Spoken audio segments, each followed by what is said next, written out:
For 3,000 years, no one touched the door. Not thieves, not kings, not storms, not time itself. An entire room, sealed in darkness, filled with gold, waiting. Then in 1922, a single candle flame broke the black silence. A man leaned forward, looked through a tiny hole, and whispered, "I see wonderful things." What he didn't know was that within months, people connected to that tomb would start dying. Strange deaths, sudden deaths, unexplainable deaths. And the world would call it the Pharaoh's curse. History remembers empires, wars, great rulers.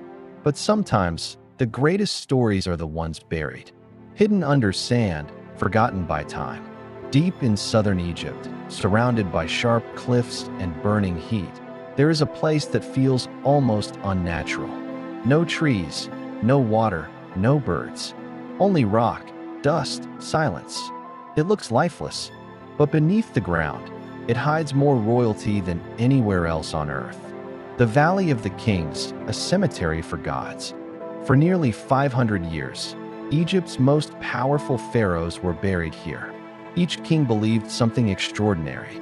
They didn't think death was the end. They believed death was only a doorway, and beyond it, another life waited. But only if their bodies were preserved, only if their treasures followed them, only if their tombs remained untouched forever. So they built underground palaces, not graves, but palaces. Walls painted with stars, rooms filled with food, furniture, chariots, jewelry, and mountains of gold. Everything a king might need in the afterlife. And then they sealed the doors, cursed them, and vanished.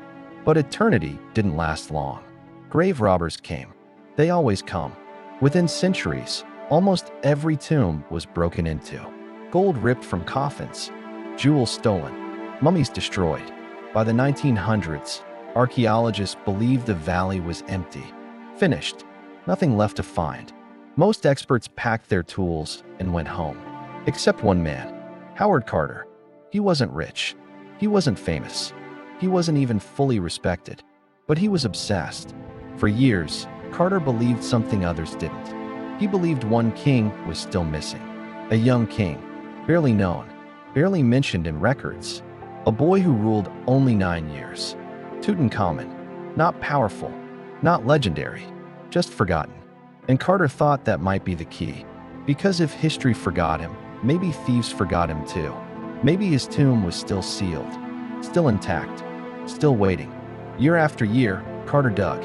Workers cleared sand under the brutal sun. Day after day, nothing. Broken stones, empty holes, discarded pottery. Funding started to disappear. His sponsor threatened to quit. People laughed at him. Everything's already been found, they said. But Carter refused to stop. He asked for one last season, one final dig. If nothing appeared, he would quit forever. So they returned to a small area near old worker huts, a place other archaeologists ignored. Too ordinary, too boring, too unlikely. But sometimes, history hides in the places no one looks. They began clearing the ground, slowly, carefully. Then suddenly, a worker's tool hit stone, not rock, a straight edge, perfectly cut, man-made. They brushed away sand. A step appeared, then another, then another.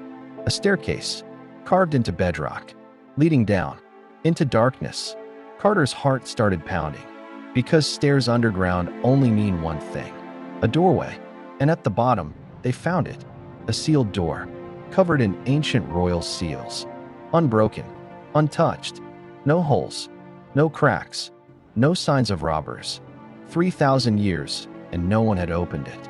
Imagine standing there, being the first person to see that door since ancient Egypt. The first human in 30 centuries. Your hands shaking, your breath heavy. Carter carefully made a small hole in the corner. He lit a candle. Hot air rushed out. Then he leaned forward, peered inside. At first, nothing, just darkness. Then, the gold reflected the flame. Statues, chairs, beds, chariots, jewelry, treasure piled everywhere. Not organized, not stolen, just frozen in time. Like the king had just left yesterday. His partner asked, "Can you see anything?" Carter whispered. Yes, wonderful things.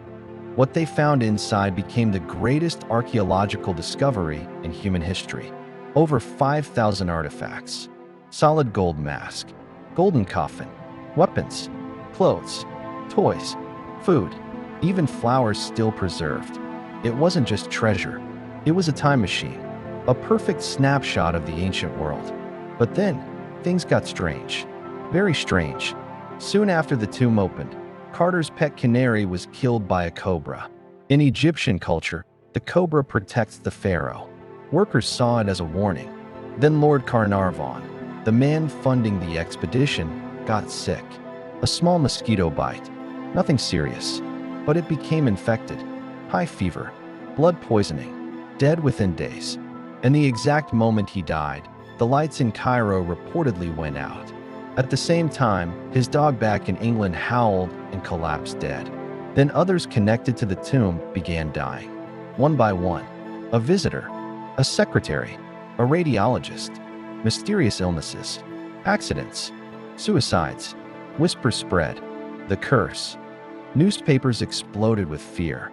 Headlines screamed, "Death comes to the pharaoh's enemies." People refused to enter the tomb. Workers quit. Even Carter felt uneasy.